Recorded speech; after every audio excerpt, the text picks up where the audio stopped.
I think they're going to run the ball a lot more, which will help. But at the same time, I think they finally have the offensive line to run the ball more. Last year, I would say that, when people would be like, well, why don't we run the ball like Kansas State or so on and so forth? And I'm like, because we don't have the dudes up front to do it. We have a dude and then four guys.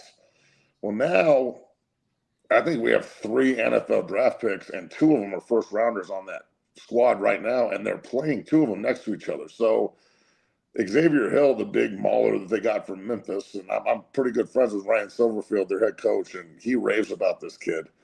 I thought that they would put him at tackle, and they brought in Larry Johnson from Tennessee, and Tennessee does a really good job of recruiting the room down at 6-0, and they got a couple of my guys.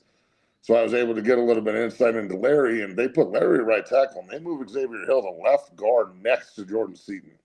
And I haven't seen a 1-2 punch like that in Boulder, where you've got a first-round guard and a potential first-round tackle since Andre Durrott and Victor Rogers. And they were 2 guys that I played with there. And Andre Durrott now is the offensive line coach up there with Coach Gunner and Coach Hang. And I think he's bringing an extremely, sharp sword to this fight. And he knows what it takes in Boulder to really be successful. Every team that's ever been elite has been able to really pound the football and control the game on the ground. And I think last year's team was really good, but the standard in Boulder, and Coach Prime will be the first one to tell you this, and so some of the Prime sexuals will get mad at me about this, but that's okay. It's all good. It's championships, and it's Big 12 championships, and it's national championships. That's what we want to win there. So with that offensive line and the way they're putting it together, the competition at the right guard in the center spot, the depth they have on the field, the tight ends they brought in, the Atkins kid who's a veteran, and then also keep an eye out for this big kid from Loveland High School that I placed there named Zane D'Souza, who's 6'7", 260, and ran 4.5, 4.6 at the camp. He's getting a lot of runs as a freshman and out there blocking like an offensive lineman, which is, the way that we teach it. So I think that they finally have the offensive line and the big guys to match their skill positions and their quarterbacks. And if Shedeur and Travis and Jimmy Horn and all these guys, if they could have done both at the same time, I think they would have, but they couldn't. And that's just because of the financial reasons and so many other things. But I think that they're a much better team than they were last year when they won 9 games. Last year, obviously, they had superstars all over the field, but those superstars carried us. And if they didn't play well, or you took one of them away, or they hit Shedeur enough, we would lose games. This year, I think we're really, really good up front, and I think our defense is super mean and fast. And I know I'm a homer, but I would not be surprised at all if Colorado's contending for the Big 12. Matt, as a guy that played in the trenches, we all have seen what the not hype, but what the expectations are for Jordan Seaton. Is there any doubt that he'll play on Sundays? Oh, no. When I was with the Dolphins and the Jets, when I got moved to offense, because I played defense my whole life, my first 2 years in the league, and I got moved. Right when I got moved with the Jets, we drafted a guy named DeBrucker Ferguson. And when I got picked up by the Dolphins, they drafted Jake Long, number 1 overall. And I think Jordan is better in college right now than both of them. I think Jordan Seeden, with his work ethic and how he works mentally, physically, just how humble he is, like he's got some swag to him, but that doesn't mean he's not humble and he's not a hard worker. I think he's the first pick in the draft when he comes out, depending on how it works. If he could go second or third, depending on if there's quarterbacks available. But if you want a 15-year bookend tackle that's just going to get better and better and better and better, somebody's going to get a hell of a player when the draft comes, because he is so special. Matt, offensive line is the hardest position to stockpile now, especially with a transfer portal. Guys don't want to wait to play. And I get it. If you're a junior already, you're going to go somewhere and play. If you happen to get blocked. That's why I think the SEC maybe is more vulnerable than it has been, because Georgia used to be able to just stack guys. So it's like 5-star tackle tears his ACL. Well, we got 2 more of those. Pull the new one off the factory line and put him in.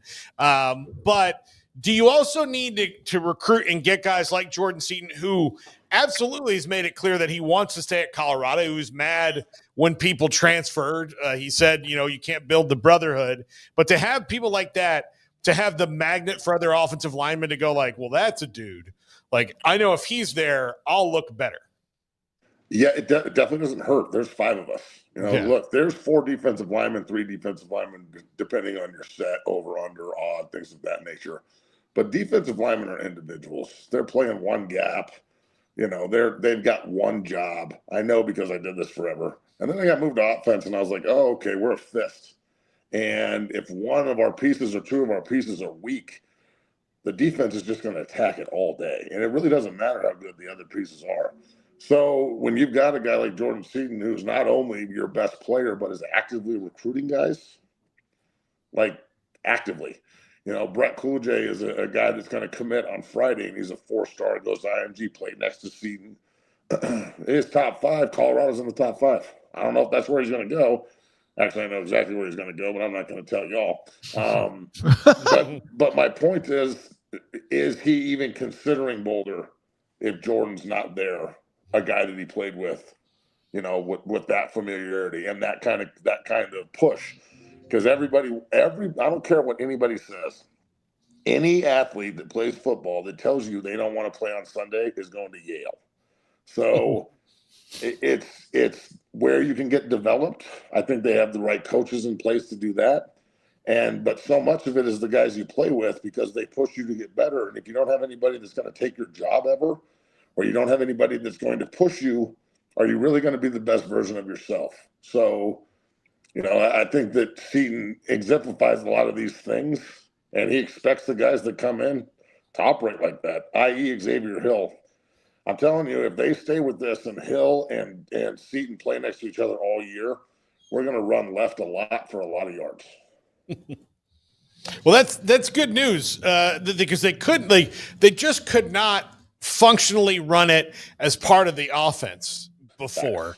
And Shedeur had maybe the benefit of, he's been in this with Dion. I mean, like, he's been there. Dion made him, or 50% of him. Like, Dion made him. They were together for so long. The challenge for the coaching staff is now to increase the offense when you don't have someone like Shedeur that just knew how to get out of trouble when bad things happen to that offense. It's a little bit different when you've got new guys. Yeah, it is. And look, Shedeur Sanders is one of the best players to ever play at the University of Colorado. He did a great job in turning that around with his dad and Travis Hunter, a Heisman winner, and everything else. And when you have mismatches like that, you have to take advantage of them. And they did 9 times. But the 4 losses, they're all exactly the same. All 4 of them. Kansas State walked into Folsom and ran the ball down their face and beat them close. They went to Kansas City and played Kansas, and Kansas beat the absolute hell out of them up front on both sides of the ball.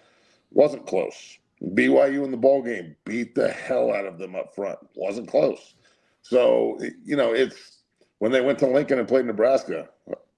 I mean, Nebraska beat them up front, and they couldn't do anything. So a lot of it is scheme. I think that last year, if they would have incorporated some different formations and motion packages and things, it could have helped. But again, when you have that kind of advantage, you're going to throw the ball 50 times. When you have Joe Burrow back there with all those receivers at LSU, they're not trying to control tempo. They're trying to score 60 points. So that's what they were trying to do in Boulder. Now they've kind of changed their mindset a little bit. They're acclimating to their player rather than making the player acclimate to the scheme. And that's some NFL stuff right there. That is a really good coaching staff saying, what we did with last year's NFL quarterback, we can't do with this year's potential NFL quarterback. So we've got to change things, and I think that they will, and be very successful at it. And look, you've just got to play to your talent, and I think they're deeper up front. I'm a little concerned about the running back position, but at the same time, I think it's the easiest position to really excel at if everybody else does their job. And I think the receivers are elite. You can lose Travis Hunter and the group gets better, lose Horn and the group gets better, lose Shepard and the group gets better. I don't know if I'm there yet, but they're pretty damn good. And they finally have a tight end in the middle of the field. Smalls did a good job for them last year, but was a liability in blocking at times and is not a pass catcher. So now they've got a couple guys that can attack the middle of the field as well. And I don't know. I think that the schedule is favorable, but I'll tell you that Georgia Tech game to open the season has got me nervous because they're exactly what North Dakota State was last year, except they got guys that grew up in Atlanta. So not a bunch of farmers from North Dakota. So we better get our mind right because I'll tell you, Georgia Tech's coming into town to settle the score. Yeah, they're really good. Haynes King and them. And what